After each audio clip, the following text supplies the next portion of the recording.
시청자 여러분 안녕하십니까? 대한민국이 잘 보이는 곳으로 모셔다 드리는 신통방통 정찬배입니다. 먼저 오늘의 핵심 뉴스입니다. 국민의힘 인요한 혁신위원장이 모든 것을 기초부터 바꾸겠다며 기득권 내려놓기를 다시 한번 주문했습니다. 공천 룰을 바꾸는 작업도 포함이 되는데 결국 영남권 중진 의원들을 겨냥한 것으로 풀이되고 있습니다. 이 과정에서 일부 중진 의원들 반발이 있겠죠. 그러면 그게 더 당에는 도움이 될 수 있다. 이런 분석까지 나오고 있습니다. 황병준 기자입니다. 혁신위원장 임명 직후 통합과 희생을 강조했던 인요한 위원장이 당을 집에 비유하며 기초부터 다시 짓겠다고 했습니다. 이 당을 위한 기초, 그리고 더 크게 봐서 대한민국 그 기초를 다져야 됩니다. 이번에 다 바뀌어야 됩니다. 혁신위 인선 1차 시한은 오는 26일로 제시했습니다. 그분들의 이야기를 취합을 해서 좋은 이 방향을 잡아서 나가는 그런 저는 도구입니다. 11명 이내로 구성될 혁신위엔 비영남 출신과 여성이 중용될 가능성이 있습니다. 위원장 후보로도 검토됐던 호남 출신 30대 내과 전문의 박은식 호남 대안포럼 공동대표도 거론됩니다. 비윤계라는 그런 부분이 포함이 될까요? 모두 다 내려놓고 통합해야죠. 지도부는 총선을 앞두고 출범한 혁신위가 공천 기준까지 손을 대더라도 관여하지 않을 방침인 걸로 전해졌습니다. 국민 눈높이에 맞는 합리적인 공천 룰도 제시해 주신다면 지도부로서 마다할 이유가 없다고 생각합니다. 곧 출범할 혁신위가 희생과 변화로 상징되는 공천 룰을 마련하고 중진을 비롯한 당내 의원들의 반발로 이어질 경우 이 자체로도 당 혁신에 도움이 될 거란 전망이 많습니다. TV조선 황병준입니다. 두 나라가 황금의 기회를 맞이하고 있다. 윤석열 대통령의 사우디아라비아 방문을 두고 해외 언론들이 보인 반응이라고 합니다. 이번 방문에서 특히 눈에 띄는 장면이 지금 언론에 보도가 되고 있는데요. 바로 이 사람이 윤 대통령의 운전 역할까지 운전자를 자처하고 나섰습니다. 누굴까요? 두 분이 그 차를 타고 행사장으로 이동하는 과정에서 모하메드 빈 살만 왕세자는 대통령님 다음번에 오시면 사우디에서 생산한 현대 전기차를 함께 탈 수 있기를 바랍니다. 이렇게 얘기를 했습니다. 아랍의 속담에 여행을 떠나기 전에 함께 같이 갈 친구를 선택하라 하는 말이 있습니다. 대한민국은 미래를 위해 함께 연대할 수 있는 혁신적이고 신뢰할 수 있는 파트너입니다. 자, 조선일보 일면 기사입니다. 운전자는 바로 빈살만 왕세자였습니다. 15분 동안 드라이브로 초특급 대우. 사우디아라비아 국빈 방문 마지막 날인 어제 빈살만 왕세자가 윤 대통령의 그 영빈관, 그러니까 윤 대통령이 머무는 숙소까지 깜짝 방문을 했대요. 이러면서 두 사람이 여기서 또 예정이 없던 단독 회담을 갖습니다. 더욱 눈길을 끄는 건 지금 차에 저쪽 운전석에 앉아 있는 사람이 바로 왕세자입니다. 빈살만 왕세자가 윤 대통령을 차에 태우고 직접 운전을 해서 다음 행사장까지 무려 15분 동안을 함께 갔다는 겁니다. 그야말로 초특급 대우죠. 자, 윤 대통령 3박 4일간의 사우디 순방 동안 약 21조 원 규모의 투자를 이끌어냈고 한국산 무기 수출 계약도 임박한 상황이라고 합니다. 제2차 중동 붐의 기대가 모아지고 있습니다. 자, 바꿔야 한다라고 변화를 강조했던 국민의힘 인요한 혁신위원장, 내일로 이 데드라인을 제시했다고 합니다. 혁신위 인선은 내일까지 마무리하겠다라고 밝혔습니다. 혁신위원들 좀 구성 관련해서 고생하겠지만 지금 그게 제일 큰 고민거리고 회의 2번 돼서 하고 들어왔습니다. 우리는 이제 할 일이 기초를 잘 만들어야 돼요. 집을 짓는데 그래서 그 기초 다지는데 지금 열심히 뛰어다니고 있습니다. 기초를 우리가 다집니다. 이 당을 위한 기초, 그리고 더 크게 봐서 대한민국 피눈물 같이 대한민국을 사랑하는데 그 기초를 다져야 됩니다. 이번에 다 바뀌어야 됩니다.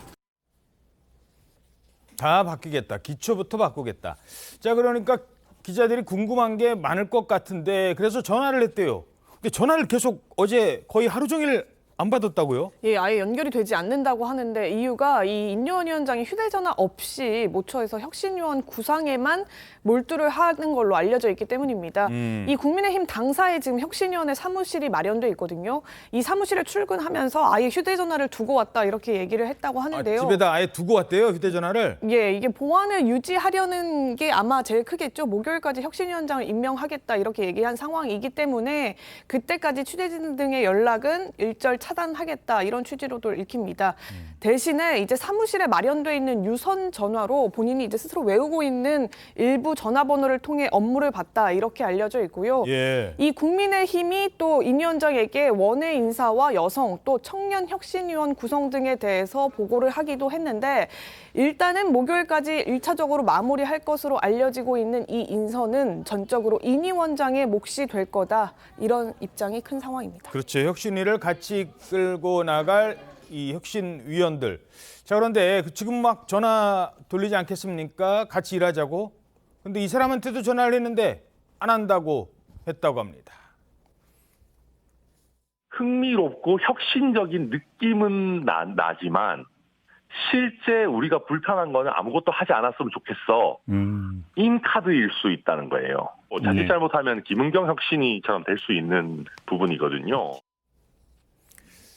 자, 그러니까 지금 첫 어떤 통합의 메시지로 이준석계로 불리는 천하람 전 최고위원에게 이 역할을 맡기려고 했는데 안 한다고 했다는 거예요. 자, 오늘자 신문 중앙일보네요. 오면 기사 보겠습니다. 자, 인요한 혁신이 시작부터 삐끗. 천하람에게 합류 제안했지만 거절당해 인요한 위원장이 어제 저녁 천하람 위원장에게 직접 전화까지 했다고 합니다. 위원장님이 좀 도와주셨으면 좋겠다 이런 얘기를 했다는 거예요. 그런데 거절했다고 합니다. 완곡히 뭐 몇 가지 이유가 나오는데 최지원 기자 오늘 뭐 언론 보도에서 인터뷰에서 왜 거절했는지를 밝혔어요. 네, 일단 이 두 사람이 순천에서 이제 행사장에서 자주 만난 인연으로 안면이 좀 있다고 합니다. 그래서 인 위원장이 도와달라 이렇게 요청했는데 지금 천하람 당협위원장 같은 경우에는 최재형 혁신위에서 혁신위원으로 참여한 이력이 있어요. 근데 그다음 국민의힘 혁신위에서 연속으로 혁신위원을 맡는다는 것 자체가 좀 부적절하다고 본다 이러면서 완곡하게 거절을 했다고 하는데요. 또 한 번 더 요청을 해오니까 순천에서 지역 활동을 해야 되는데 이제 뭐 서울까지 출퇴근하기가 물리적으로 어렵다 이런 얘기도 했다고 합니다. 근데 오늘 아침에 이제 말씀하신 대로 인터뷰에서 이제 추가적인 입장도 내놨는데 이제 천하람 전 혁신위원 같은 경우에는 그 김기현 지도체제 자체, 그러니까 김기현 대표가 당선된 것 자체도 대통령실의 입김과 영향력이 세게 작용했다라고 비판을 해왔던 인물이거든요. 근데 이런 김기현 대표 체제 하에서 탄생한 인요한 혁신위에 본인이 혁신위원으로 임명을 받게 된다면 결국에는 김기현 대표가 임명한 인요한 혁신위원장 아래에 혁신위원으로 일하게 되는 거기 때문에 김기현 대표에 대한 비판도 공개적으로 하기가 어려워지는 것 아니냐 이런 부분도 고려해서 본인이 거절했다 이런 추가 입장도 내놨습니다. 자, 뭐 순천에서 다니니까 시간 많이 걸려. 이건 뭐 얘기가 안 되는 것 같고 여러 가지 이유 중에 자, 일단 인요한 위원장은 자, 통합이니까 네. 이준석계로 알리는 천하람 전 최고위원을 영입하겠다. 와서 할 얘기 있으면 해라라고 했는데 거절을 했어요. 이 부분은 어떻게 봐야 될까요? 글쎄, 뭐 천하람 위원장이 이제 몇 가지 지금 말씀하신 대로 거절의 사유를 밝혔는데 저는 뭐 그 부분이 일리는 있다고 생각합니다. 왜냐하면 직전 혁신위원회에서 혁신위원을 했고요. 지금 총선 5개월 정도밖에 남지 않았습니다. 근데 지역위원장이잖아요. 지역위원장인데 순천에서 지금 저 지역구 관리는 제대로 안 하고 선거운동 뭐 곧 해야 될 텐데 그런 사람을 혁신위원으로 하는 상징성 대단히 중요하지만 본인으로서는 지역구 활동을 하는 게 우선이지 않겠나. 그래서 저는 그 지역위원장, 지역구를 뛰어야 하는 사람을 혁신위원으로 지금 위촉하는 거는 조금 문제가 있지 않나 이런 생각을 하게 되고요. 예. 그리고 그 지금 이제 이런 거는 있어요. 뭐 지금 그 최지원 기자 말씀하셨듯이 자, 뭐 김기현 대표 체제의 혁신위원회다. 그거는 전 이제 이유가 되지 않는다. 왜냐하면 아니 본인이 거기에 가서 뭐 김기현 대표 때문에 이 당이 안 된다고 생각을 한다면 그런 혁신안을 만들면 되지 않겠습니까? 그러나 어찌 됐든 간에 총선이 5개월 정도밖에 남지 않았기 때문에 지역위원장으로서는 아마 약간 부담이 됐다는 그 부분은 제가 아마 거절 이유로서 합당하다고 생각을 하고요. 예. 사실 뭐 상징성이 있는 다른 사람도 많이 있습니다. 아마 그런 사람으로 선정하면 되지 않을까. 그러니까 상징성보다 더 중요한 거는 무엇을 하느냐죠.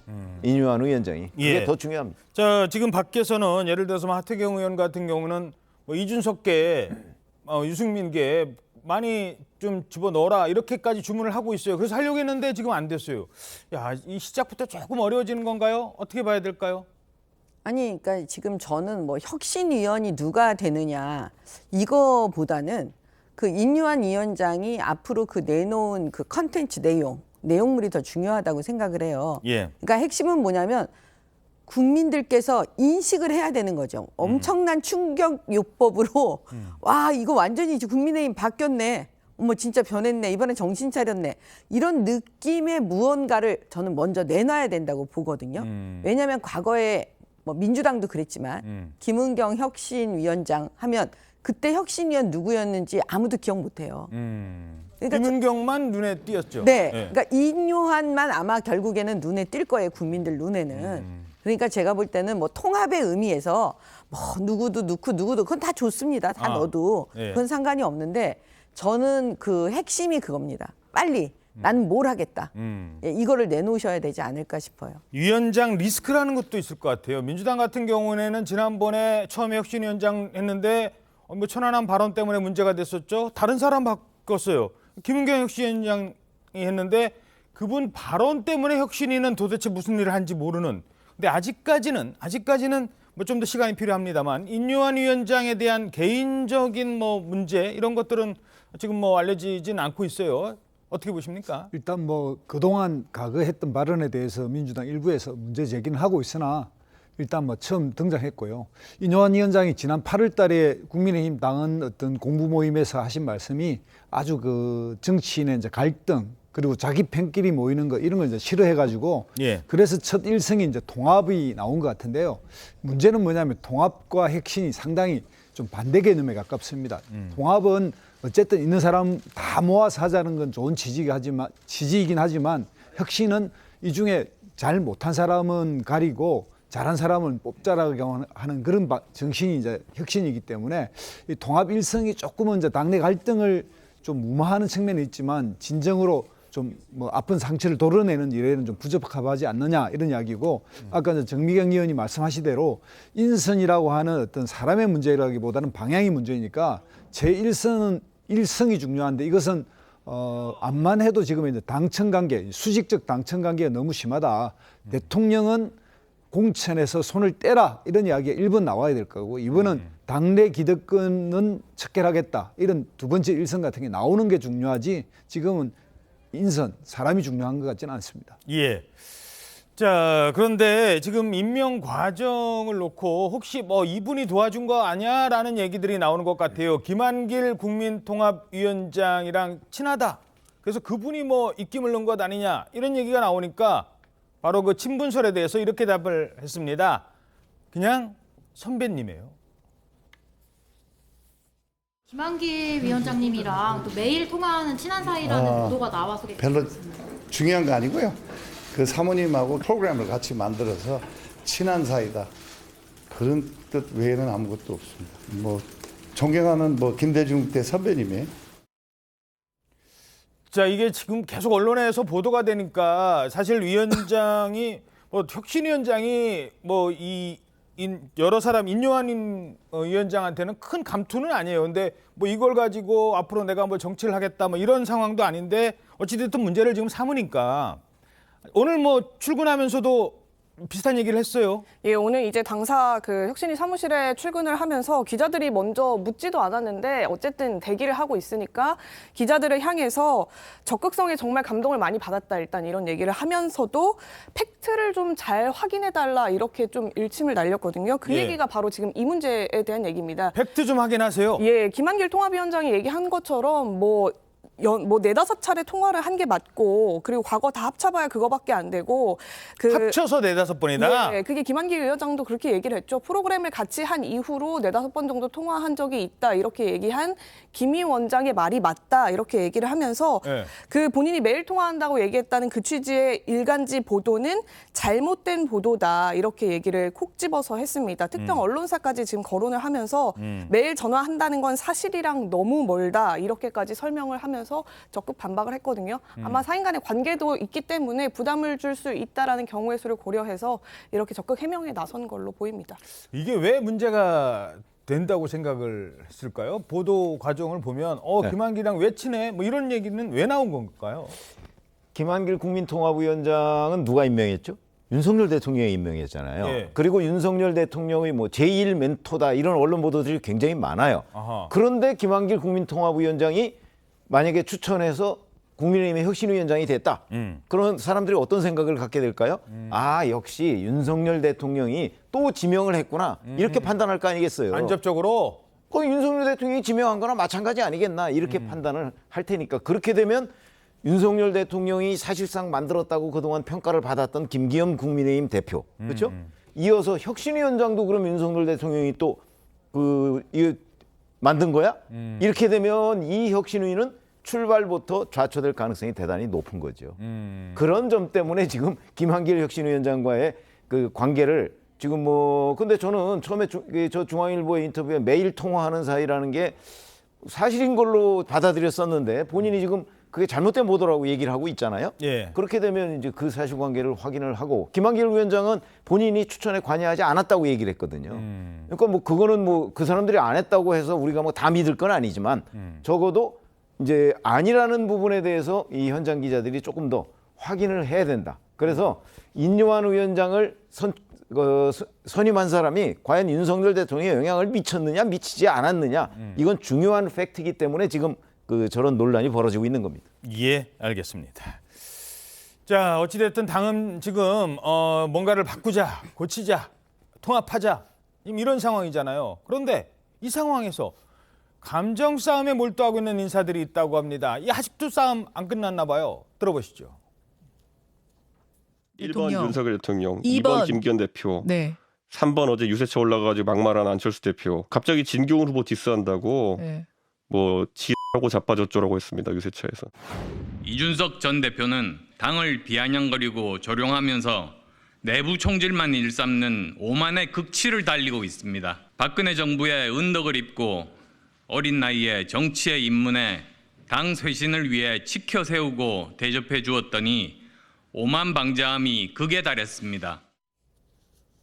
자, 안철수 의원 화가 났어요. 많이 났어요. 그러면서 제명해야 된다라고 했는데 별 반응이 없어서였을까요? 반응은 반응대로 있습니다만 이 컴퓨터 박사시잖아요. 사실 의사 출신. 뭔가를 또 개발을 했다고요? 예, 이게 바로 이준석 전 대표 제명 서명 운동에 동참하는 홈페이지를 개발했다라는 겁니다. 원래는 이제 포털을 통해서 했었는데 본인이 자체적으로 홈페이지를 만들어서 여길 통해서 하라는 거죠. 이 제목이 안철수의 혁신, 이준석의 제명 운동이거든요. 이 강서구청장 선거에서 선거 운동보다 후보 망하기를 염원했던 이준석 전 대표를 윤리위에 제소하고자 한다 이렇게 설명하면서 이 서명 운동에 동참을 해달라고 적었는데요. 이름과 연락처, 주소와 서명 등을 수집한다 이런 내용도 고지를 했습니다. 이런 개인정보는 보유기간이 징계가 종료될 때까지라고 적시를 했는데 이게 지금 이준석 대표가 이렇게 사인에 대한 개인정보를 마음껏 이렇게 수집해도 되는 거예요. 이런 식으로 이제 문제 제기를 다시 한번 서명운동을 통해서 하니까 그리고 이 서명이 제대로 된 서명운동이 맞느냐라는 식의 의혹 제기를 하니까 지금 이런 조치를 추가적으로 내놓은 건데 예. 여기에 또 맞불을 놓은 것이 이준석 전 대표가 이 안철수 의원 게시글에 직접 찾아가서 댓글을 달고 버그가 있으니까 수정을 좀 해달라 이런 댓글을 달았고요. 예. 또 본인의 SNS에다가 이 안철수 의원 게시글을 공유해 놓고 많이 참여 좀 해주세요. 이렇게 비꼬는 글을 올리기도 했습니다. 아까 이준석 전 대표가 올렸다는 글이 있어요. 화면 보시면 그 홈페이지를 아예 찾아갔나 봐요. 그러면서 저기다가 썼는데 버그가 있습니다. 버그라는 게 이 프로그램에 문제가 있습니다라는 건데 야, 이 상황까지 왔어요. 지금 어떻게 보십니까? 말을 못 하시네 처음에. 예. 아니 솔직히 말씀드리면 지금 수도권 굉장히 어려운 거 맞아요. 예. 이번에 강서구청장 그 선거 패배 이후로 사실은 많이 이제 그 후보들이 자신감도 많이 잃은 상태라고 보여지거든요. 근데 저 두 사람이 나라 걱정도 많이 한다고 일단 얘기를 하고 뭐 이준석 대표는 막 울기까지 하면서 막 그러잖아요. 기자회견할 때 막 울었어요. 네. 네. 그러면 그렇게까지 보수를 걱정하고 윤석열 정부를 걱정하고 국민의힘을 걱정하면 저런 싸움하면 됩니까? 아니 그리고 안철수 대표도 정말 전 대표도 이해가 안 돼요. 왜요? 왜냐 저렇게 둘이 막 이렇게 하면 국민들 입장에서는 그냥 내부 싸움하는 것만 머릿속에 있는 거잖아요. 예. 그러면 국민의힘에 대해서 더 국민들이 반감을 가지게끔 하는 행동을 저 두 사람이 지금 하고 있기 때문에 다 모든 분들이 제가 볼 때는 다 저와 같은 말을 정말 입을 열 수 없는 그런 반응들을 보이고 계십니다. 어린 나이에 아까 그 안철수 의원 얘기를 들어보면 어린 나이에 정치 시작해서 이제 굳이 이제 어린 나이라는 걸 강조를 했는데 이 보는 사람은 그 어린 나이에 정치에 입문한 사람이랑 싸우고 있는 거잖아요.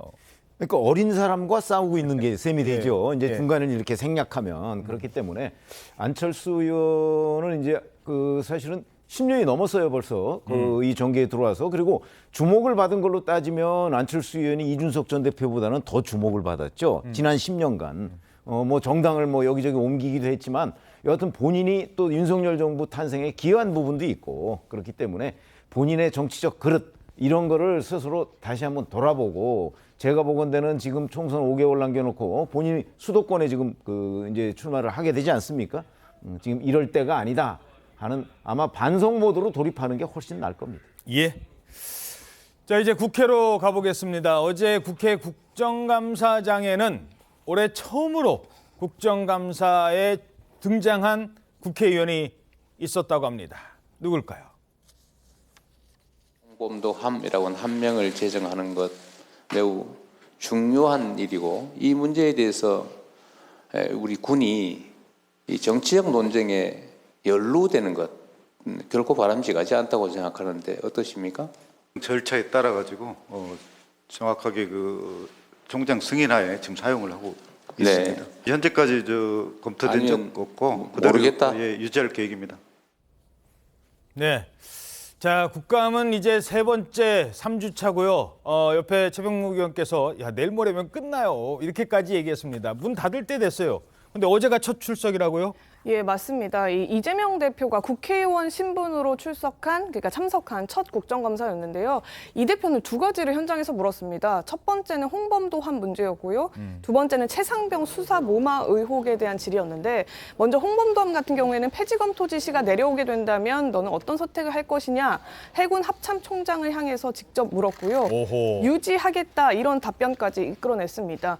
또 박정훈 전 수사단장을 항명으로 규정하고 기소한 게 과연 정당하다고 할 수 있겠느냐, 상관 명예훼손 혐의로 구속영장까지 청구한 것은 과연 옳은 행위였느냐, 이런 부분들을 이제 군 수뇌부들에게 따져 묻기도 했는데, 주로 이 야당이 집단적으로 반발하고 있는 당 중심의 이슈에 대해서 대표 신분이자 국회의원으로서 종합 질의를 하는 분위기였고요. 이 대표는 건강상의 이유 등으로 오전 국감에만 참석했었습니다. 예. 자, 이러면서 지난번에 왜 그랬었죠? 가결파, 5인방으로 지목된 의원들 징계에 대해서는 더 이상 왈가왈부하지 말라라고 선을 그었습니다. 그래서 끝나는 줄 알았어요. 적어도 당내에서 그런 발언은 없을 거라고 생각을 했는데, 그런데 친명 지도부 중에 여전히 그래도 이 징계는 받아야죠, 나중에라도 이런 뉘앙스를 남기면서 당대표도 피해갈 수 없는 게 징계입니다라고 제기하는 사람이 있습니다. 우리 민주당이 작은 차이를 넘어서서 단결하고 단합해야 합니다. 체포동의안 처리 과정의 일로 더 이상 왈가왈부하지 않기를 바랍니다. 그런 문제로 우리의 역량을 소진하고 시간을 보낼 만큼 현실이 녹록지가 않습니다. 당대표나 최고위 지도부를 할지라도 이 당의 주인은 당원이지 않습니까? 그렇죠. 당원들이 또 어떤 생각을 하고 어떤 행동을 할지는 저희들도 잘 모르는 상태이고요. 해당 행위를 해놓고도 이걸 징계하면 안 된다, 이렇게 주장하면 안 되는 거예요. 신상 필벌이라는 게 있지 않습니까? 잘하는 사람은 상을 주는데 잘못한 사람은 벌을 줘야 되는 거 아닙니까? 당연한 거죠. 자, 김두수 소장님, 지금 당원들이 원한다라면 해당 행위를 한 것에 대해서는 징계를 해야 되는 것 아니냐라고 얘기를 하고 있는데, 자, 근데 겉에서는 한쪽에서는 그래도 이거 징계할 일 아니지, 넘어갑시다 하고, 한쪽에서는 안 돼요.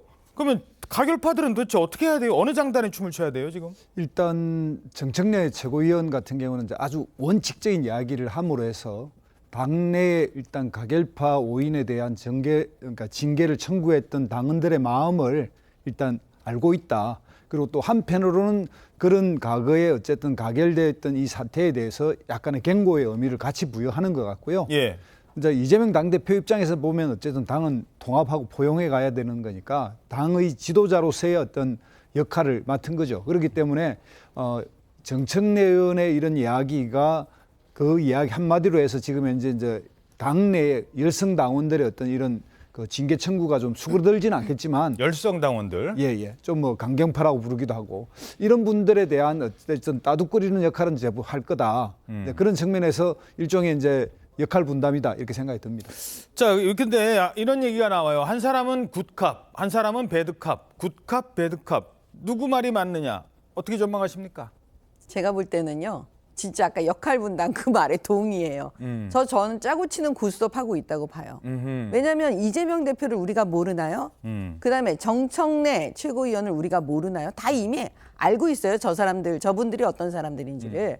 그렇기 때문에 마치 그 말리는 시누이 역할 내지는 무슨 좋은 엄청나게 겉으로 막 인자한 시어머니 역할 이런 역할을 하고 있는데 그 말과 그러면 행동이 일치하는 걸 봐야 되잖아요. 실질적으로. 예. 근데 지금 현장은 어떤지 아십니까? 이재명 대표의 말과 전혀 상관없이 움직이고 있어요. 그 얘기는 이제 최지원 기자 준비하고 있고요. 네. 그래서 제가 볼 때는 지금 바닥에서는 이거 비명계 암흑의 지역에 누구를 내려보냈다. 누가 지금 이미 뛰고 있다. 그러니까 결국 공천에서 다 배제하겠다. 경선을 통해서 배제하겠다라는 거잖아요. 예. 그렇기 때문에 그거 얘기 아무리 해봤자 믿지 않습니다. 아, 그래요. 자, 그래서 당원 게시판이나 현장에 가면은 다르다, 믿지 않는다, 이런 주장이 나오고 있는데 어떤 상황이에요? 예, 그런데다가 지금 이 공천학살로 이어질 거다 이런 얘기가 있고 이 가결 오적에 대한 징계가 없이는 당의 단합은 어림도 없다 이런 취지의 다소 강경한 글들은 아직도 올라오고 있습니다. 그래서 지금 정청래 의원이 저런 얘기를 하게 되는 것 같은데요.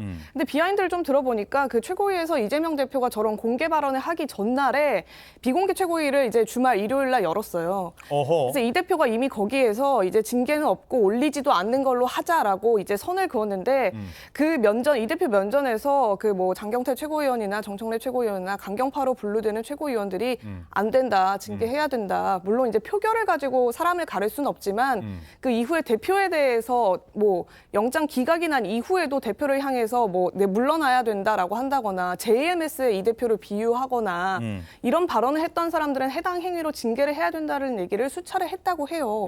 그럼에도 불구하고 이 대표가 그거에 대해서 선을 긋고 이미 마음을 잡고 온 것 같더라라는 얘기를 최고위원들이 했거든요. 예. 그래서 결국엔 이 대표가 이걸 결정을 한 건데 지금 강성 지지층들은 끝까지 해야 된다라고 주장하는 입장이어서 결국에는 이 지지층이 이 대표까지 비판을 할 수가 있을까 이 부분도 조금 관건입니다.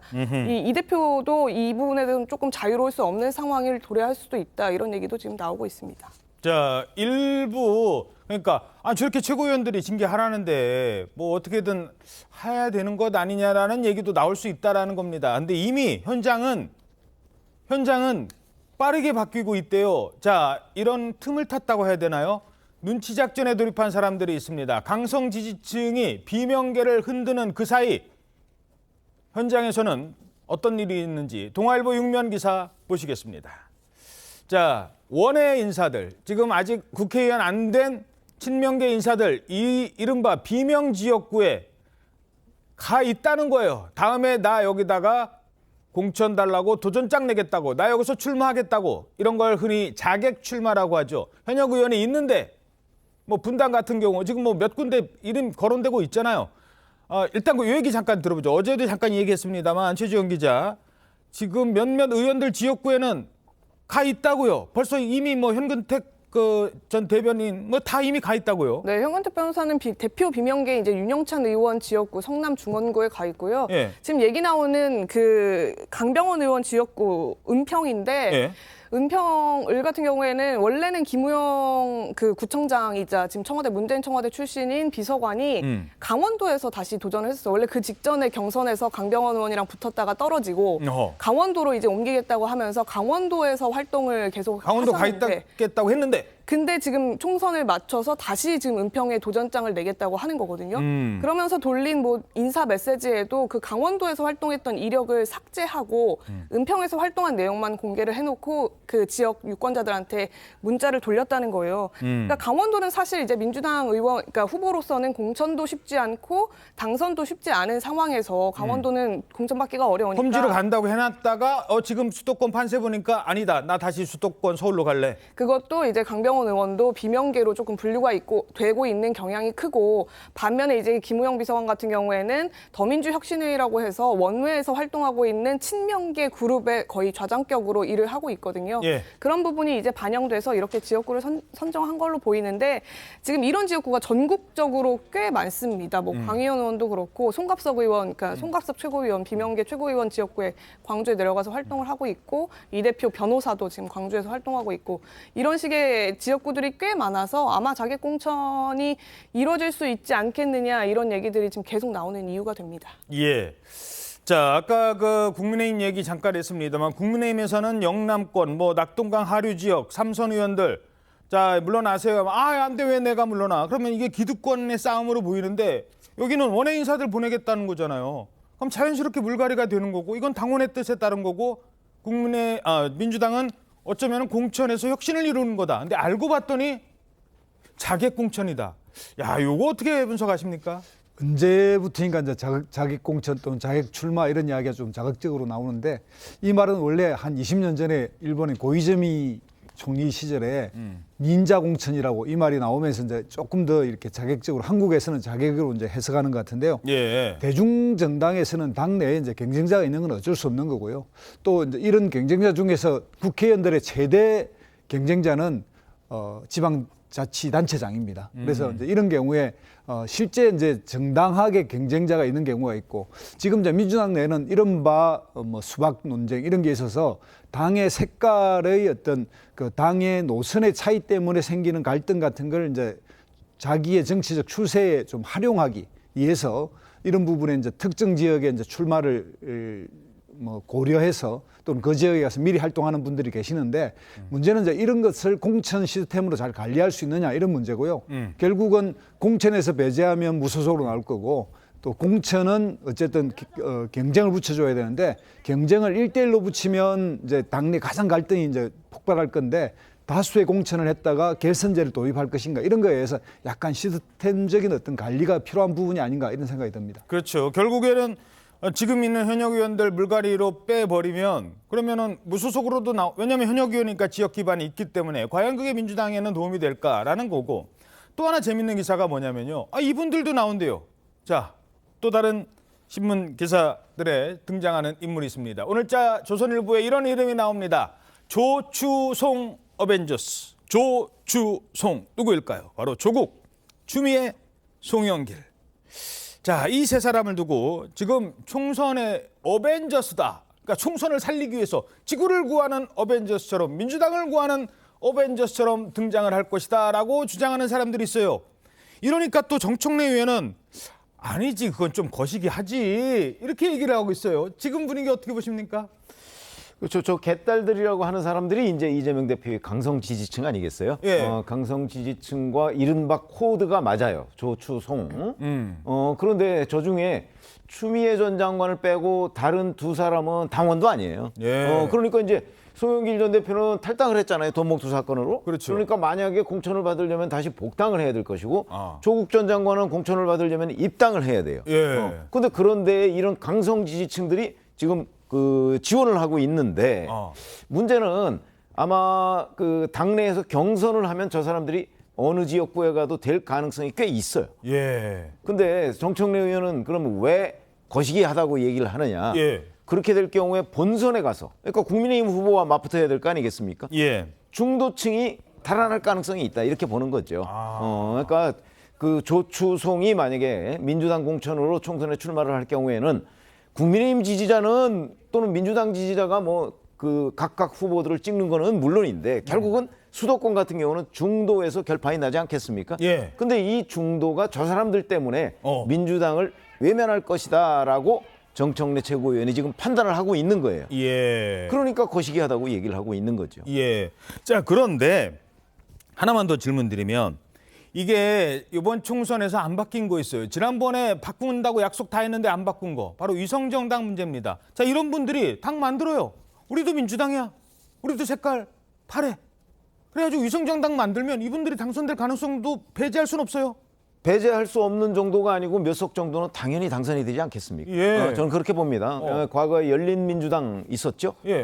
그다음에 그 민주당 자체가 위성정당을 만들었잖아요. 그렇죠. 더불어시민당인가요? 예. 뭐 하는 위성정당을 만들고. 김의겸 의원 다 그 출신이에요. 그렇죠. 예. 아니 김의겸 의원은 열린민주당 출신입니다. 예. 또 어찌됐든 달라요. 그러니까 위성정당. 민주당의 주변 위성정당이 사실상 2개가 있었던 셈이에요. 그렇죠. 예. 근데 거기서 다 의석을 확보했잖아요. 예. 그러니까 만약에 뭐 조국 비례당 같은 거 이제 우리가 그냥 언론 용어로 하자면 그런 게 나온다고 한다면 거기도 몇 석을 가져갈 가능성이 있죠. 예. 그거는 국민의힘도 그런 위험이 있어요. 예, 그렇네요. 알겠습니다.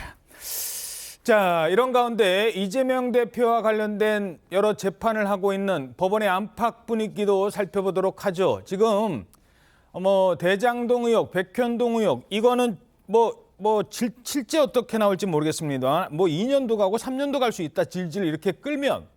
근데 여기에 이 바쁜 재판부에 위증교사까지 병합해서 진행해달라라고 지금 얘기가 됐어요.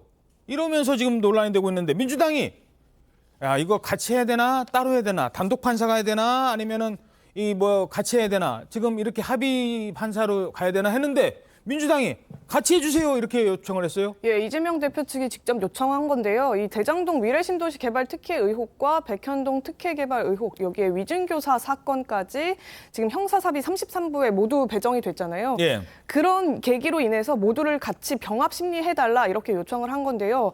병합이 아니라 병행으로 심리가 될 경우에 사건 집중도가 떨어지고 또 비대한 업무 수행이 이루어지게 된다. 이런 점을 고려해서 좀 합쳐달라 이렇게 요청을 한 건데 사건의 집중도가 떨어진다? 네, 이게 왜 당무를 수행해야 되는 본인 그 대표로서의 역할이 있기 때문에 아마 이 양해를 좀 구해달라고 요청을 한 것 같아요. 아, 이제 피고인 입장에서? 예, 근데 이 병합 여부가 중요한 게 말씀하셨다시피 1심 선고 시점 때문인데요.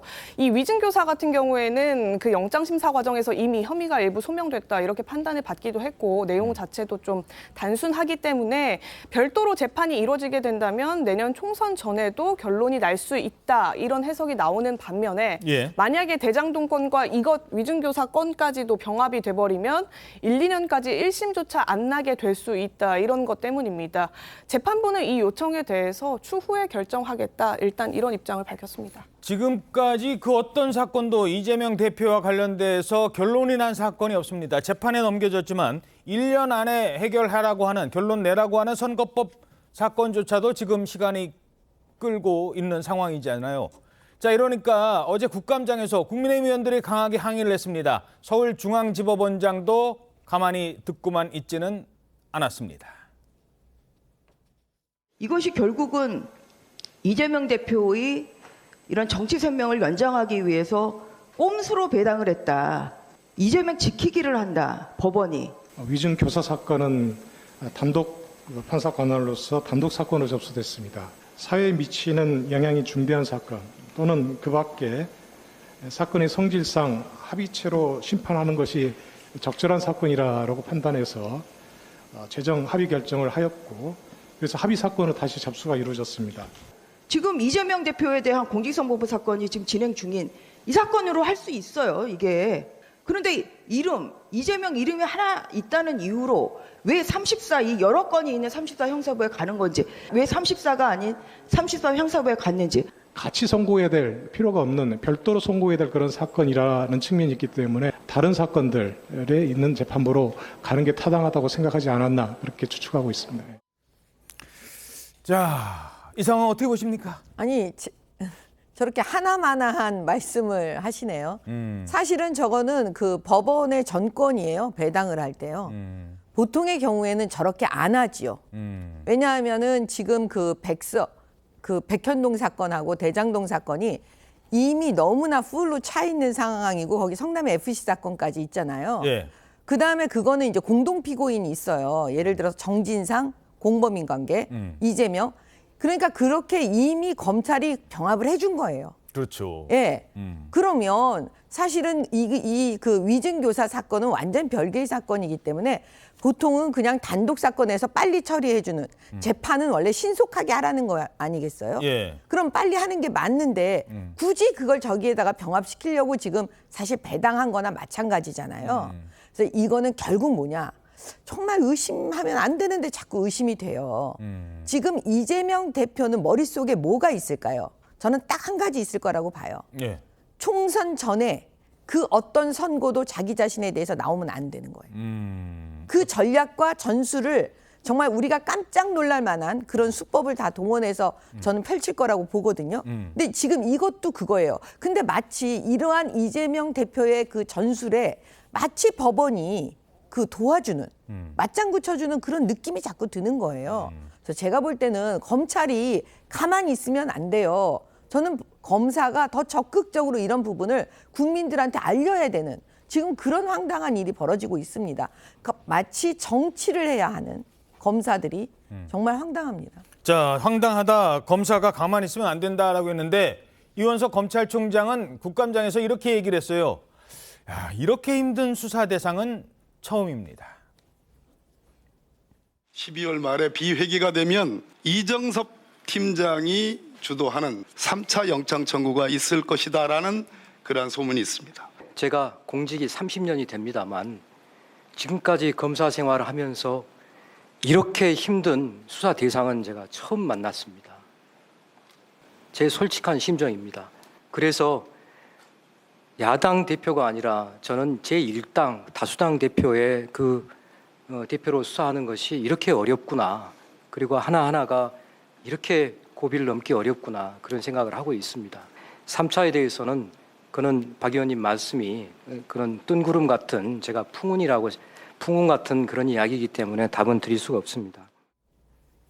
자, 검찰총장이 지금 그 얘기를 했어요. 야, 이거 뭐 야당 대표가 아니라 야당 대표뿐가 아니라 다수당, 일당 대표 수사는 이렇게 힘드나? 야, 이 얘기 아니 정말... 우선 국회라는 장벽이 있잖아요. 예. 그 사실 이원석 검찰총장은 박근혜 현직 대통령을 수사했던 사람입니다. 근데 그때도 겪지 못했던 이선 국회라는 장벽이 있고, 예. 그 다음에 이제 또 일반 민주당 지지자들의 또 그 여러 가지 요구도 있고, 그렇죠. 그 다음에 지금 법원이라는 장벽이 또 있어요. 예. 법원이라는 장벽이라는 건 뭐냐면 그거는 이제 저희들의 그냥 분석적인 그 개인의 의견이지만 사실 지금 서울중앙지방법원이라는 그 판사들의 구조나 시스템은 김명수 전 대법원장이 갖춰놓은 거잖아요. 예. 여기서 지금 바로 그 조금 전에 위증교사를 왜 대장동 배임이나 뭐 의뢰 신도시 성남 FC 이걸 한참 그 맡고 있는 그 재판부에 그걸 배당하느냐 이거죠. 응? 그런 것부터가 뭔가 의심스러운 행동을 서울중앙지방법원이 계속 하고 있잖아요. 그 수원지검, 그걸 얘기하고 있는 겁니다. 수원지검에 가면 수원지검의 그 이정섭 차장검사는 수사하고 있는데 이 수사한 사람 하니 뭐 딸이 거기다가 어떻겠네, 이제 김의겸 의원이 문제 나오잖아요. 제기를 했죠. 예. 문제 제기를 했는데 그 중에 이제 그거는 뭐 이제 사실관계를 따져봐야 되지만 본인 얘기는 그 위장전입 옛날에 했던 거 그거 하나 외에 나머지는 허위사실이라고 얘기하고 있거든요. 예. 그런 부분 같은 걸 자꾸 제기를 하니까 그러면 일반 국민들은 이게 결론이 나기 전까지는 이정섭 차장검사가 그런 의혹이 있을 수도 있겠다 또 이렇게 되는 거란 말이죠. 예. 그러니까 이런 부분은 대검에서 감찰을 통해서든 아니면 뭐 다른 어떤 조치를 해서든 빨리 결론을 내주고 김의겸 의원의 주장이 어디까지 사실이냐 하는 거를 밝히기 전에는 어떤 수사에 대한 불신을 초래하는 김의겸 의원의 의혹 제기였다. 전 그렇게 봅니다. 근데 뭐 잠시 뒤에 얘기하겠습니다만 김의겸 의원의 의혹 제기가 사실이냐 사실 아니냐는 뭐 이 상당히 중요한 얘기인데 이 사실을 얘기하지 않았다 하더라도 김의겸 의원은 처벌을 받지 않습니다. 처벌을 받지 않아요. 지난번에 청담동 술자리 의혹 처벌받지 않습니다. 이 얘기는 잠시 뒤에 전해드리도록 하고 재판 얘기 중에 하나 더 궁금한 게 지금 그 이화영 부지사가 재판부 기피 신청을 했어요. 지난번에 이 재판부 기피 신청 전략은 그 바뀐 변호사가 이거 재판부 기피 신청하겠습니다 했을 때는 받아들이지 않았는데 이번에 또 했어요. 나 재판부 또 못 믿겠다고. 이러니까 또 시간이 지금 늦어지고 어떤 재판이든 어떤 상황이든 지금 제대로 예정대로 가는 게 없다라는 지적은 나오고 있거든요. 어떻게 보십니까? 이화영 전 부지사 재판 같은 경우는 뭐 파란이 많았죠. 그 과정에서 부인의 어떤 뭐 다른 그 항의도 있었고 또 변호인이 바뀌는 문제도 있었고 아무튼 이 과정에서 이제 뭐 피고인의 권리입니다. 피고인이 어쨌든 피고인의 이익을 중심으로 이 문제는 판단할 일이고요. 좀 정치적 해석은 자제하고 또 뭐 이런 거에 대해서 혹시라도 뭐 국감장에서 또 정치인들이 왈가왈부할 필요는 없고 좀 지켜보는 게 필요하다 이렇게 생각이 듭니다. 예. 이거 조금만 말씀드리면 예. 그러면 기피 신청을 하려면 피고인의 이익을 위해서 해야 되는 거잖아요. 여기서 피고인은 이화영이라니까요. 그런데 이화영 피고인이 여기서 기피 신청을 한다고 그래서 본인한테 별로 유리할 게 없어 보여요. 예를 들면 기피 신청을 하면 구속 기간 그게 멈춰요. 산입이 안 돼요. 그러면 구속 기간은 계속 지금 남아 있는 거라니까요. 아하. 그러면 피고인은 불리하잖아요, 사실은. 그렇죠. 그러면 왜 이런 행동을 하겠습니까? 항상 키워드는 이재명입니다. 이재명을 넣으면 되는 거예요. 이재명 대표 사건을 지연시키기 위해서 간접적으로 도와주고 있는 게 아닌가. 우리가 그래서 의심하는 겁니다. 예. 자, 재판을 왜 해야 되느냐, 왜 빨리빨리 해야 되느냐. 본인들이 아니라고 하니까 하는 부분도 있다는 겁니다. 물론 아닌데 아닌 거라고 얘기할 수도 있어요. 그거는 그러니까 빨리 따져봐야 된다는 겁니다. 대표적인 게 지금 이 사건인 것 같아요. 돈봉투 사건. 통화 내역까지 다 나왔잖아요. 국민들 그 통화 내역 다 들었습니다. 그런데도 아니라고 했어요. 재판하니까 얘기 달라집니다. 민주당 돈봉투 사건에서 이정근 전 사무총장이 돈을 전달했다고 인정한 의원들의 명단, 그 명단이 나옵니다. 그리고 이정근 전 사무총장 인정합니다. 자, 먼저 이 대화를 들어보시죠. 윤관석 의원이 뺏겼어. 누구한테 뺏겼는지 그동안 안 나왔잖아요. 어제 재판에서 누구한테 뺏겼는지가 나옵니다. 나는 인천 두라고 원래 안 주려고 그랬는데 얘들이 보더니 또 형님 계약하는 김에 우리도 주세요. 또 거기서 3개 뺏겼어. 자, 이정근 사무부총장과 윤관석 의원 통화 내용에 뺏겼어. 그동안은 누구한테 뺏겼는지 몰랐어요. 이름만 나와도 아니래요. 근데 나왔잖아요. 예, 이걸 이정근 사무부총장이 인정을 함으로써 지금 기사화되고 있는데 지금 싱크에서 들으신 것처럼 인천 의원 둘은 민주당의 무소속으로 지금 전환했죠. 이성만 의원과 민주당 허종식 의원 또 A는 임종성 의원이 맞느냐 이렇게 물었더니 예. 이정근 의원이 맞다, 이정근 사무부총장이 맞다고 인정을 했습니다. 이 또 송영길 후보 지지 모임에 불참해서 돈봉투를 주지 못했던 이용빈, 김남국, 윤재갑, 김승남 의원도 주는 게 맞다는 취지로 말한 게 맞느냐 이랬더니 이 전 부총장이 또 맞다 이렇게 답을 했는데요. 이름 막 나오네요. 다른 의원. 자, 임종성 지금 쭉 나오고 있어요. 이성만, 허종식, 김용호, 민병덕, 이용빈, 윤재갑, 김남국, 김승남, 서삼석. 뭐 평소에 정치권 얘기할 때는 이름 잘 안 들어본 의원들까지 막 다 나오네요, 지금.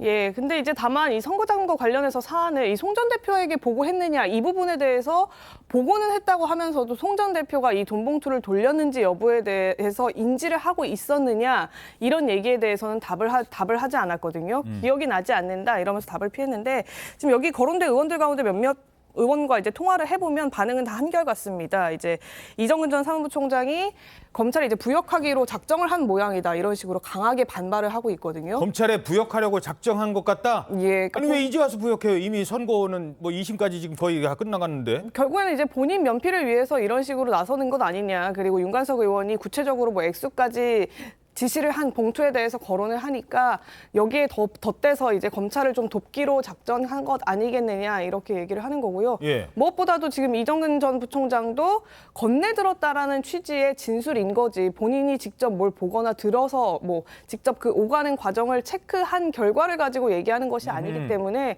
어떤 의원 이름을 갖다 대더라도 그러니까 뭐 그렇게 신빙성이 높다라고 볼 수는 없는 것이다 이렇게 강하게 반발을 하고 있습니다. 아, 이정근은 윤관석에게 주기만 했지 이정근이 직접 준 거는 아니지 않느냐.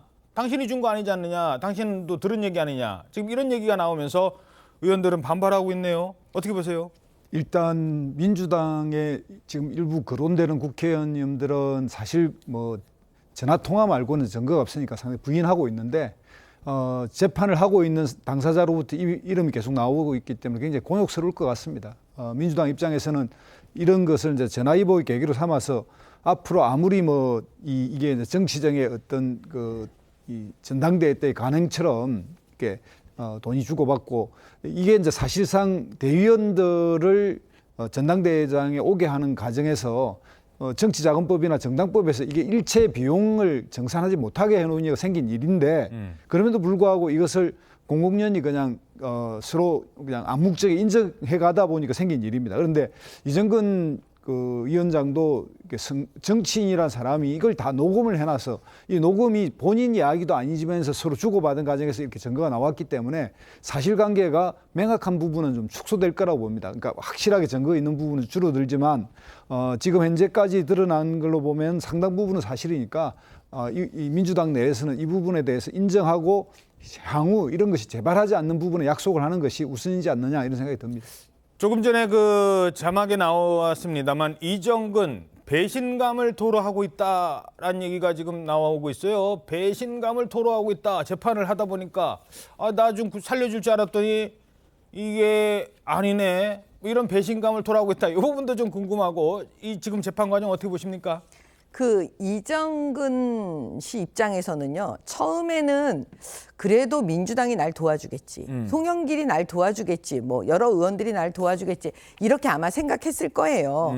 근데 이게 이제 시간이 지금 길어지고 있잖아요. 예. 그러면 이제 본인은 다 아는 거죠. 나는 버린 카드로구나.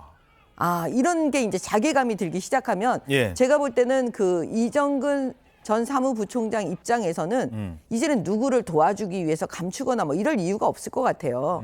그냥 사실대로 얘기하고 더 저는 이제 더 진실되게 가깝게 말할 수 있지 않느냐. 그런 토로의 얘기다. 그리고 이게 재판부에게는 더 신뢰성이 높아지지 않을까 하는 생각이 듭니다. 자, 그런데 또 당사자 중에 한 사람 송영길 전 대표는 도와주려고 하는 건가요?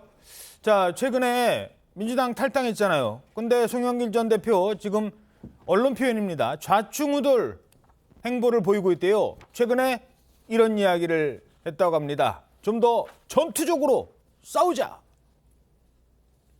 제가 이 제목을 송영길의 선전포고라고 이렇게 제가 지었습니다만 이 말 그대로 우리 모든 국민적 항쟁을 해봅시다. 홍익표 원내대표님 그리고 사실 이 민주당이 좀 전투적 분위기로 싸웁시다. 네, 자 좀 싸웁시다. 이 발언 어떻게 해석하십니까? 싸우자는 얘기는 이제 본인의 돈봉투 의혹 사건에 대한 방어에도 좀 나서달라. 뭐 저는 이런 걸로 보입니다. 예. 그리고 이제 그 부분에 관해서 본인이 어느 정도 뭐 혐의를 벗을 수 있도록 해달라는 건데 뭐 지금 그 이정근 전 사무부총장 그 녹음 파일 얘기를 저희가 했습니다만은 이정근 전 부총장이 지금 법정에서 새로운 얘기 주장하는 거 아무것도 없어요. 본인 휴대전화에 녹음됐던 그 무려 3만 개라는 그 녹음 파일 그걸 지금 확인해 주는 거에 불과합니다. 이 목소리는 누구 얘기를 하는 거고? 그렇죠. 뭐 거기에서 예를 들어서 돈봉투를 전달했다는 사람도 물론 이정근 전 부총장은 본 적이 없죠. 다만 윤관석 의원이 돈봉투를 살포했잖아요. 윤관석 의원 얘기예요. 3개 뺏겼어. 뭐 이런 게 다 그 윤관석 의원 얘기예요. 그렇죠. 그러면 민주당 그 돈봉투를 받았다는 걸로 지목받은 그 의원들이 자꾸 이정근 전 부총장이 검찰 회의에 넘어가 이렇게 얘기할 게 아니고 윤관석 의원한테 따져야죠. 윤관석 의원한테 왜 나한테 주지도 않고 왜 줬다고 이정근 전 부총장한테 얘기했네. 이렇게 돼야 되는 거거든요. 예. 그렇기 때문에 이 부분은 저는 뭐 사실관계는 이미 확인이 끝났다. 이렇게 생각합니다. 예. 자, 사실관계가 끝난 경우에도 처벌을 피하는 경우는 있습니다. 이른바 청담동 술자리 의혹. 작년 이맘때였습니다. 거의 딱 요때였대요. 국정감사였습니다. 지금 열리는 것처럼 의혹이 제기됩니다. 당시 김의겸 의원이 제기했던 이 의혹은 가짜로 판명이 납니다. 김의겸 의원은 한동훈 장관에게 명예훼손 혐의로 고발이 당합니다. 하지만 경찰은 이 사건 수사했는데 김의겸 의원을 그러니까 검찰로 송치하지 않았습니다. 이런 상황이 있었는데도 다시 한번 들어보시죠. 제가 제보를 받았습니다. 7월 19일 밤인데요. 술자리를 가신 기억이 있으십니까? 청담동에 있는 고급스러운 바였고요. 그 자리에는 그랜드 피아노가 있었고 첼로가 연주됐습니다. 기억나십니까? 위원님, 저 술 못 마시는 건 아십니까? 네, 알겠습니다. 그러면 제가 저기 가서 술을 먹었다는 얘기예요? 아니면 저 자리에 있었다는 얘기입니까? 자신 있는 말씀이신가요? 이렇게 공개적으로 대한민국 법무부 장관을 모욕할 정도로 자신 있는 말씀이세요? 근거를 제시하셔야죠. 제가 있었다는. 두 사람의 발언이 있는 거 아닙니까? 그 두 사람이라는 게 더 탐사라는 저를 지금 스토킹하는 쪽하고 같이 야합해서 말씀하신 거잖아요. 그렇죠? 혹시 그 스토킹의 배우가 김의겸 의원이십니까? 의원님, 저는 다 걸게요. 의원님 뭐 거시겠어요? 거시는 거 좋아하시잖아요. 네, 당시 막 화가 난 한동훈 장관은 다 건다고 했어요. 법무부 장관지 걸게요. 의원님 뭐 걸겠습니까? 걸진 않았습니다. 그리고 이렇게 판결은 아니죠. 경찰의 결정이니까. 불송치 판단, 경찰은 왜 그렇게 판단한 겁니까? 결국에는 김의겸 의원이 갖고 있는 면책 특권 때문이죠. 저렇게 국정감사장에서 의혹 제기를 하게 되면 면할 수 있다, 책임을 면할 수 있다라는 건데 이 수사 결과 통지서를 보면요, 국회에서 직무상 행한 발언이었다 이런 점이 명시가 돼 있습니다. 또 피의자 간 통화 녹음, 사실관계 확인 등을 위해 노력했던 점을 볼 때 명백하게 그 당시에 허위라는 점을 알고 있었거나 또 공모했다라는 증거도 없다. 지금 경찰은 이렇게 결론을 냈는데요. 이 때문에 면책특권 범주에 포함이 돼서 공소권 없음으로 결론 냈다고 적시를 했습니다. 이 같이 고발이 됐던 피고발인 신분에 첼리스트가 있었고요. 또 이세창 자유총연맹 총재도 있었는데 공연성 인정이 어렵다 그런 이유로 같이 불송치가 됐고요.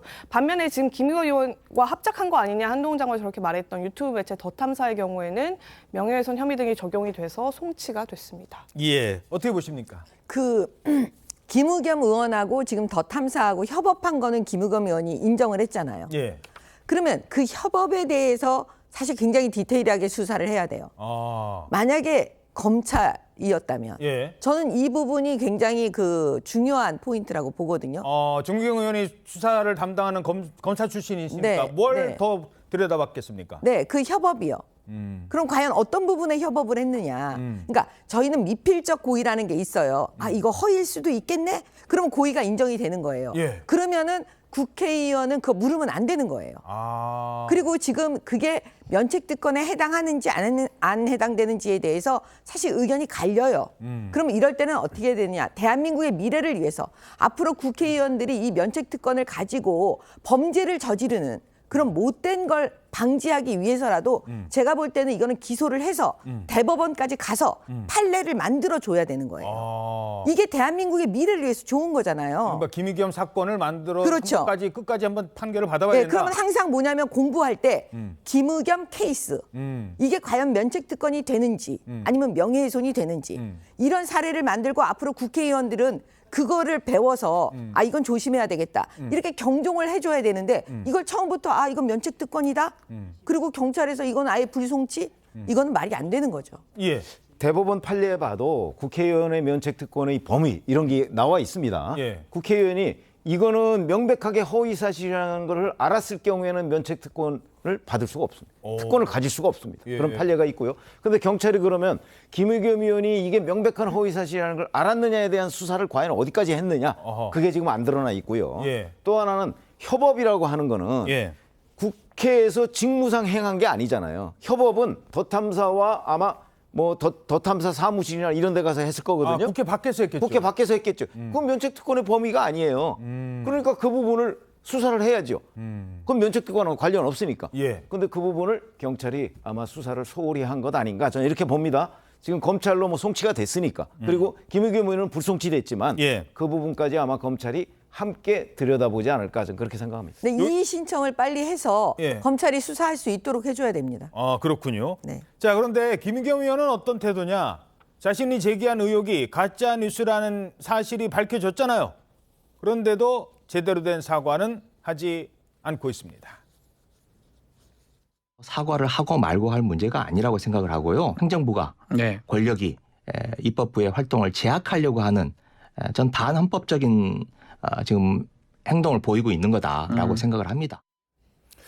자, 어떻게 보십니까? 일단 국회의원의 면책특권은 당연히 보장돼야 되고요. 또 이 국정감사기관이나 이럴 때 상당히 우수한 국회의원으로 평가받는 분 대부분은 전문적인 기관이나 시민단체의 도움을 받아서 실제 국정감사를 진행합니다. 그래서 이 해법은 뭐 당연한 결과인데 여기에 나왔듯이 이 첼리스트의 그 거짓말이라는 것도 경찰 수사 과정을 거쳐서 한 달 정도 걸려서 나온 사실이기 때문에 김의겸 의원이 그때 당시 이것이 가짜다라고 생각할 가능성은 거의 없었던 제보였기 때문에 충분히 질문할 수 있었고요. 그 의심을 이렇게 하더라도 김의겸 의원이 계속 추가적인 노력을 했다는 경찰 조사에 나오지 않습니까? 이게 사실 여부를 확인하려고 했던 노력 이런 것들을 해야 되는데 이 부분에 대해서 그 거짓말 때문에 생긴 파장 때문에 김의겸 의원의 어떤 이런 활동까지를 다 묶어서 면책 특권이 아닐 수 있다라고 이야기하는 건 좀 지나친 상상이라 이렇게 생각이 듭니다. 자, 그런데 사실 이게 거짓말이었다는 거는 이미 많은 분들이 이미 알고 계시잖아요. 왜냐? 이 첼리스트 여성이 자기 이제 개인적인 일이니까 거기까지는 말씀드리지 않겠습니다만 어찌됐든 남자친구한테 거짓말하려고 내가 늦었던 이유가 다른 남자 만난 게 아니라 한동훈도 오고 그러니까 내가 어떻게 빠져나와 이제 그런 식으로 거짓말을 했다는 거는 이미 다 알아요. 근데 왜 결론은 이제서야 나오는 거예요? 이게 김의겸 의원이 경찰 조사를 계속 미뤘기 때문인데요. 지난 이제 올 10월에야 첫 경찰 조사를 받았습니다. 이게 의혹 제기를 한 게 작년 10월이라서 사실상 거의 1년 만에 조사를 받은 건데 또 피소는 지난해 12월 그러니까 10개월 만에 조사가 이루어진 거죠. 이제 본인은 일정이 많고 공무 등이 있다라고 하면서 지연을 해왔는데 아마 일반인이었다면 가능하지 않았을 케이스였을 겁니다. 이 김 의원이 불송치 이후에 별다른 입장을 내지는 않았고요. 아마 저 첼리스트가 이제 내가 한 말은 남자친구한테 그냥 면피하기 위해 했던 거짓말이었다. 저도 그때 인터뷰를 했었는데 그런 인터뷰 내용이 알려지고 나니까 유감 표명 정도만 했고 어제 이제 불송치 결정 이후에 최종적으로 또 보탤 말이 없겠느냐 이런 걸 물었을 때는 국감 중이기도 해서 이제 별다른 입장을 내긴 어려울 것 같다 이런 얘기를 했습니다. 하지만 당시에 이 보도를 한 인터넷 매체는요 엄청난 또 조회수를 올리고 거기서 먹어가면서 광고까지 하고 막 그랬었잖아요.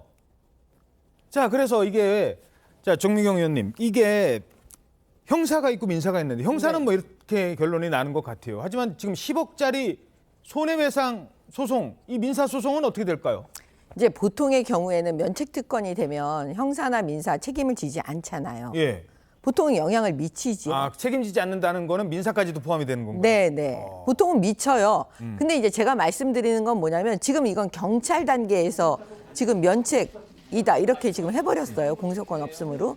근데 만약에 그 민사소송 재판에서 그거는 증거 수집을 경찰보다 얼만큼 더 잘하느냐 이건 좀 회의적이긴 해요. 그런데 증거 수집을 정말 잘해서 아까 말씀드린 대로 협업이라는 게 허위일 수도 있다. 이렇게 만약에 재판부가 생각이 든다면 적어도 첼리스트한테 확인을 하지는 않았거든요. 네, 뭔가 더 그거보다 더 나가서 뭔가가 하여튼 그런 증거가 있다면 찾아낼 수만 있다면 달라질 수도 있다. 그러니까 저는 일단 검찰에서요 이 사건 수사를 다시 할 수 있도록 해야 된다. 저는 이렇게 말씀드려요. 예, 물론 가정을 전제로 한 말씀이십니다만 그만큼 의혹 제기가 있는데 아무런 처벌을 받지 않는다라는 거에 대한 해설이었습니다. 다음 소식입니다. 강원도 속초시 인근 해상에서 목선 한 척이 발견이 됐는데 이 목선 안에는 북한 주민 4명이나 타고 있었습니다. 목선 타고 와서 여기 남한이에요? 우리 귀순할게요 라고 얘기할 때까지 우리 군 당국은 몰랐습니다. 목선을 사전에 식별하고 추적 감시 중이었다라고 밝혔습니다만 군 경계 실패 논란은 일고 있습니다. 자, 김충영 기자가 전해드립니다. 북한 목선이 속초 앞바다에 나타난 것은 오전 7시 10분쯤. 속초 외홍치항 동쪽 11km 해상에서 조업 중이던 우리 어선이 7m 길이의 소형 목선을 발견해 신고했습니다. 오늘 아침에 출발했대요, 새벽에. 대화를 처음에는 여기가 어디예요? 묻더라고요. 남성 1명과 여성 3명인 일가족은 귀순 의사를 밝혔습니다. 군 당국에 따르면 목선은 북방한계선 NLL을 넘어 속초 쪽으로 이동했습니다. 군은 오전 5시 30분쯤 레이더로 남하하는 물체를 파악한 뒤 추적했다고 했습니다. 육군 해안감시레더에 감시 장비에 포착이 되었고 그 이후에 추적 감시되는 중에 상황을 표적을 식별하는 과정에 있었고. 하지만 군 당국은 1시간 40여 분 뒤인 어민 신고 전까지 해당 물체가 목선인지도 파악하지 못했습니다. NLL 35km 내려오기 전에 이미 포착이 돼서 작전이 시작이 됐어야 되는데 주민 신고로부터 작전이 시작됐다는 것은 경계 작전의 실패가 아닌가. 또 초계기를 띄운 시점도 레이더 포착 시점이 아닌 어민의 신고 이후인 것으로 드러나 부실 대응 논란도 불거졌습니다. 그때 이제 마침 뭐 비행기가 자꾸 빙빙 돌더라고요. 뭐 어떻게 뭐 보고를 받았지 뭐를. TV조선 김충령입니다. 예. 이 배를 민간인이 처음 저촉을 합니다. 군은 그때까지 그러면 완전히 뭐 모르고 있었던 거예요? 그 부분이 지금 애매한데요. 네. 일단 어제 오전 7시 10분경에 외홍치항 인근에서 조합하던 어민이 먼저 포착을 한 겁니다. 예. 신고를 해서 해경이 출동해가지고 상대편 그 4명을 신병을 확보해서 군 당국에 넘긴 거거든요. 예. 그러니까 순서가 어민, 그 해경, 군 이렇게 되잖아요. 예. 군이 맨 마지막이니까 이거 그럼 군이 왜 마지막까지 몰랐던 거 아니냐 이런 얘기가 나오니까 합참은 그게 아니라 5시 30분에 이미 그날 새벽 5시 30분 새벽부터 특이 지구를 포착해서 추적하고 있었다. 다양한 상황에 대비해서 작전적 조치를 하고 있었는데 그 과정에서 어민이 신고를 한 것이다. 이렇게 얘기를 한 거예요. 예. 아니 근데 북한에서 배가 내려오는데 그러니까 계속 빨리 조치를 취해야지. 우리 어민들 만나서 얘기할 때까지 예, 가만히 뒀어요? 우리 국민들 만날 때까지 그냥 두는 게 그게 어떻게 작전적 조치냐 이런 얘기가 나오면서 우리 군의 해상 경계에 문제가 있는 거 아니냐 이런 우려가 나오고 있는 겁니다. 예. 실제로 어민과 대화도 하거든요. 여기 나만 맞아요? 뭐 이렇게 물어봤다는 거예요. 이런 얘기를 나눴다는 겁니다. 들어보시죠. 내가 작업을 하다가 이거 바다를 가는데 이상한 배가 있어가지고 한국 배는 아닌 것 같더라고. 이 보기에 그 남자가 여기가 어디냐 그러더라고요. 여기 강원도 속초 앞바다라고. 나한테 배를 턱 붙이더라고. 북한에서 왔어요. 그러니까는 고개를 끄덕대더라고. 뭐 일단 잘 왔다고. 그리고 이제 뭐 내가 담배하고 물하고 이제 건네줬죠. 마시라고. 물어봤다는 거예요. 여기 나만 맞냐고. 담배도 주고. 이럴 때까지 그러면 우리 군은 알면서도 그냥 지켜봤던 건가? 게다가 그럼 이 사람들 누굴까? 봤더니 운동화. 어민들이 운동화까지 뭐 그렇다 쳐요. 근데 운동화 깨끗하답니다.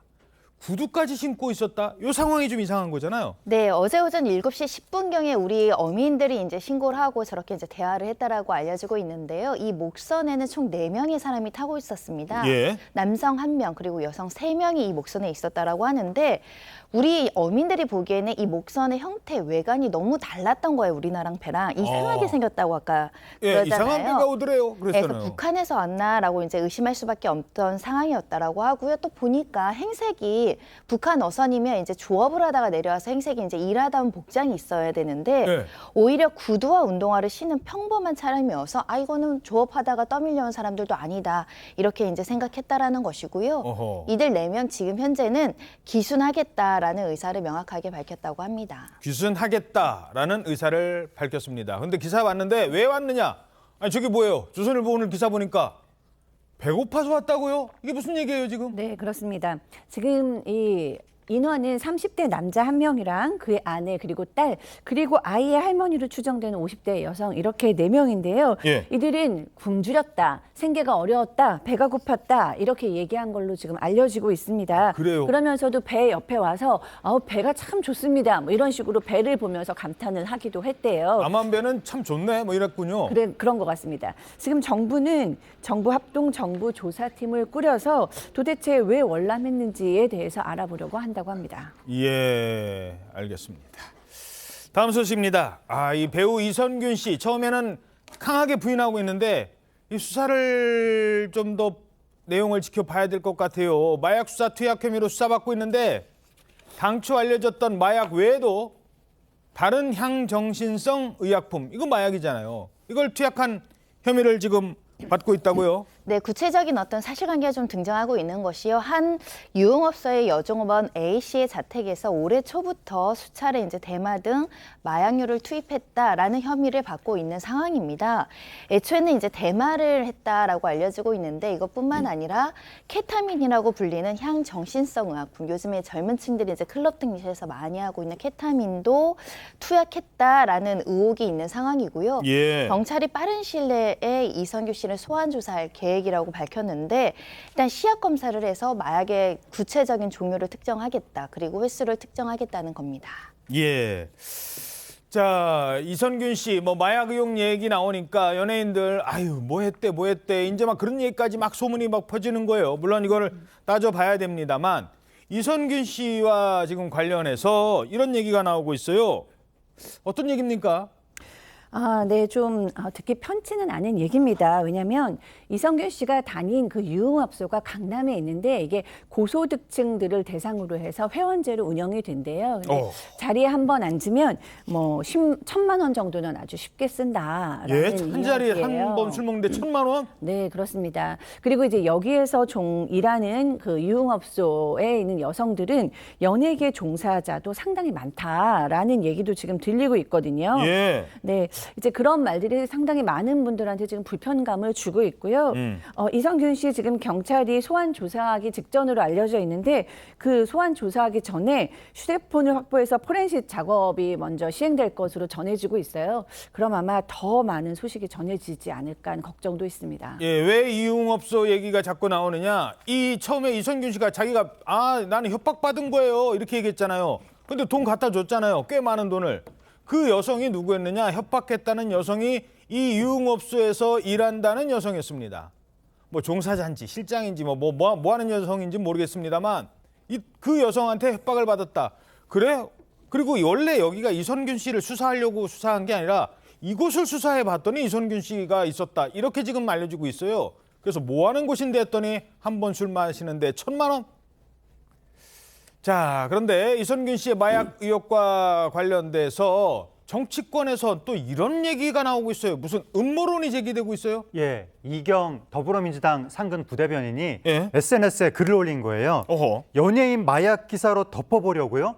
라고 하면서 뭐 이상하다라고 하면서 최근에 김승희 비서관 딸이 학교 폭력으로 뭐 상대방한테 전치 구주 상해를 입혔고 뭐 강서구청장 선거 관련해서 윤석열 대통령 책임론도 거론되고 있는데 그런 이슈가 이선균 씨 마약 의혹으로 덮여가고 있다. 이렇게 글을 올린 겁니다. 그러니까 일각에서는 이슈는 이슈를 덮는다는 걸 국민은 다 알고 있다.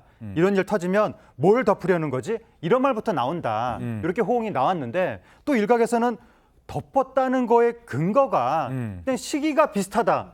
그거 말고는 없는 거 아니냐. 당신이 공당의 대변인이냐. 좀 참으라. 이렇게 비판의 말들도 나오고 있습니다. 예, 어찌됐든 이선균 씨 이 사건이 지금 영화계에는 물론 뭐 드라마, 뭐 OTT 상당 부분 영향을 미치기 때문에 이 사건의 파장은 상당 부분 오래 갈 것 같습니다. 다음 소식입니다. 자, 3년 전에 아동 성폭행범 조두순이 출소를 했죠. 이때 감옥에서 출소했을 때 그 뭐 어디라고 제가 말씀을 안 드리겠습니다만 그 동네 주민들이 막 반발하고 집값 떨어진다고. 집값 떨어지는 게 문제가 아니라 일단 불안하다. 우리 딸 손녀 여기 사는데 저런 사람이 와, 조두순 같은 사람이, 이러면서 막 항의했잖아요. 그래서 법무부가 새로운 법을 지금 추진하고 있다고요? 네, 한국형 제시카법을 만들겠다라는 건데요. 주요 핵심 내용은 이 성범죄자들, 일부 성범죄자들은 국가 시설에만 이제 살게 함으로 인해서 거주 시설을 제한한다는 겁니다. 제시카법. 아니, 이름이 왜 제시카법이에요? 그러니까 미국에 이제 제시카라는 피해자가 있었습니다. 성범죄자에 의해서 잔혹하게 이제 살해됐던 피해자였긴 한데요. 이 미국 플로리다 주에서 성범죄자가 학교 등에서 이제 거주할 수 없도록 일정 거리 안에는 살 수 없다. 이런 내용의 이제 법안이 발의돼서 실제 적용되고 있는 것인데, 이런 제시카법을 이제 토대로 해서 우리나라 현실에 맞게 이제 적용을 하겠다는 것이 제시카법의 그 입법 내용이고요. 일단 모든 성범죄자를 대상으로 할 수 없습니다. 고위험군으로 말씀드릴 수 있는데, 예를 들면 뭐 성도착증이나 특히 소아기호증이나 이런 위험성이 굉장히 높고 반복되는 어떤 범죄 전력이 있는 범죄자들에 한해서 일반 주거 지역에는 살 수 없고 국가 시설이나 또 정해진 정해진 곳에서만 살게 하는 내용을 포함하고 있습니다. 예. 사실 이런 법을 사실 일반인들이 알기 쉽게 어떤 법, 누구누구 법 하는데 그렇다고 이 피해 학생 이름을 여기다가 넣을 수는 없잖아요. 그래서 조두순법은 더 이상하고. 그래서 이 미국에서는 이제 제시카법이라고 하니까 한국형 제시카법 이렇게 이름을 붙이고 만든다는 겁니다. 적용 대상 누구일까요? 그냥 보면 입이 쩍 벌어지는 나쁜 놈들입니다. 그리고 이 사람들이 과연 구치소에서 한 10년, 15년 있었다고 해서 달라질까에 대해서 굉장히 우려가 되는 사람들인 것이죠. 예, 그냥 입이 쩍 벌어지는 나쁜 XX들 이렇게 얘기를 했는데 조두순이 일단 제일 궁금해요. 만약 이 법이 도입이 됐다. 그러면 유치원 인근에 사는 것으로 알려진 조두순도 이사를 가야 되나요? 네, 그렇습니다. 왜냐하면 법 시행 이전의 범죄도 다 소급 적용이 되거든요. 그래서 유치원 인근에 사는 조두순 그리고 대학가에 사는 박병화 모두 지금 이사 가야 됩니다. 이 적용 대상이요. 13세 미만을 대상으로 성폭행 범죄를 저지른 경우, 성범죄를 저지른 경우, 그리고 3회 이상의 성범죄를 저지른 경우, 성폭행 범죄를 저지른 경우, 그중에서도 이제 10년 이상의 징역형을 받았고 또 전자발찌 착용 결정을 받은 사람들에 한해서입니다. 예. 자, 다음 소식입니다. 혹시 세로 기억하세요? 세로. 그 얼룩말 세로. 지난 3월에 거리에 나타났던 바로 저 녀석입니다. 처음엔 이 세로가 나타났다 하니까 장난전화인 줄 알았어요. 근데 직접 저렇게 제보 화면까지 공개가 된 겁니다. 도로 한복판에. 그래서 그때 아이고 이 세로가 왜 나왔지 했더니 알고 봤더니 참 이 어린 나이에 어렸을 때 부모를 여의고 이런 사연들이 쭉 알려지면서 불쌍해 그랬었거든요. 그래서 동물원인가요? 가가지고 잘 지낸다. 그래서 여자친구 코코라는 아이까지 소개를 시켜줬어요. 코코라는 애를 만났대요. 잘 사나 보다 했는데 아이고 갑자기 저 새로운 저렇게 어색하게 만났어요. 둘이. 코코야 안녕. 그래 나는 세로야. 잘 살 줄 알았어요. 근데 갑자기 코코한테 무슨 일이 생겼다고요? 코코가 갑자기 숨졌다고 합니다. 아이고. 그러니까 세로가 지난 3월 달에 탈출했을 때 많은 사람들이 오죽하면 그랬겠느냐라고 안타까워했었거든요. 그렇죠. 그러다가 세로가 동물원으로 돌아가서 암컷 얼룩말 코코하고 짝이 됐다고 해서 많은 분들이 안도했었는데 그 짝이 됐던 코코가 지난 11일부터 갑자기 배가 부풀어 오르고 제대로 서 있지 못하는 증상이 나타났다고 합니다. 근데 5일 만에 지난 16일 새벽에 상태가 급격히 악화되면서 새벽에 숨졌다고 하는 거예요. 아이고. 그래서 결국 세로가 다시 혼자 됐다고 하는데 코코의 사이는 배앓이로 추정된다고 합니다. 아이고 이 여자친구까지 또 갑자기 저렇게 가버리면 아이고 우리 세로는 또 어떻게 해요? 네, 그렇습니다. 그래서 마음이 아파요. 지금 부모를 잃고 가출도 했었는데 이제 3개월 동안 이 코코하고 굉장히 정이 들었어요. 코코는 지난 6월에 광주에서 온 얼룩말이었거든요. 3개월 동안 점차로 친해져서 이제는 정말 너무나 절친처럼 그리고 연인처럼 되었는데 이 코코가 갑자기 이렇게 죽는 바람에 우리 세로가 코코가 병원에 간 줄 알고 기다리고 있는데 안 오니까 그다음에 이제 사육장, 방사장 이런 데를 계속 돌아다니면서 코코가 오기를 기다리고 있다고 합니다. 아이고 참 글쎄요 또 좋은 친구를 만나겠죠. 다음은 이스라엘 하마스 전쟁과 관련 사진인데요. 정말 가슴 아픈 사진이 전해졌습니다. 공습이 막 이어지고 있잖아요. 가자지구. 근데 저렇게 한 소녀의 손에 뭔가 글씨가 써 있어요. 저게 뭐예요 저게? 공습으로 다친 아이들의 손과 다리에 저렇게 뭔가 써 있는 모습이 지금 공개가 된 건데요. 저게 저 아이들의 이름이라고 합니다. 이름을 왜 저런 데다 부모가 아이들의 손과 다리에 이름을 적어주고 있다고 하는데 가자지구에서 왜냐하면 아이들이 언제 죽을지 모르니까 불시에 막 폭탄이 떨어지고 이런 상황이니까 언제 어떻게 될지 몰라서 신원을 확인할 수 있도록 팔과 다리에 저렇게 이름을 적어주고 있다고 합니다. 그리고 최근에 CNN에서 그 가자지구의 알 아크사 병원에서 숨진 그 아이들 그 여러 명의 시신을 공개했었는데 거기에도 팔과 다리에 저렇게 아랍어로 이름들이 다 적혀 있었다고 합니다. 달리 이름을 쓰는 게 아닙니다. 언제 어떻게 희생될 줄 모르는 우리 아이의 나중에 뭐 그럴 일은 없겠지만 혹시라도 그런 참사가 발생했을 경우 우리 아이의 이름이라도 보고 누군가 장례라도 치러주길. 부모도 먼저 죽을 수 있다. 이런 상황을 단적으로 보여주는 사진이었습니다. 1분 뒤에 뵙겠습니다.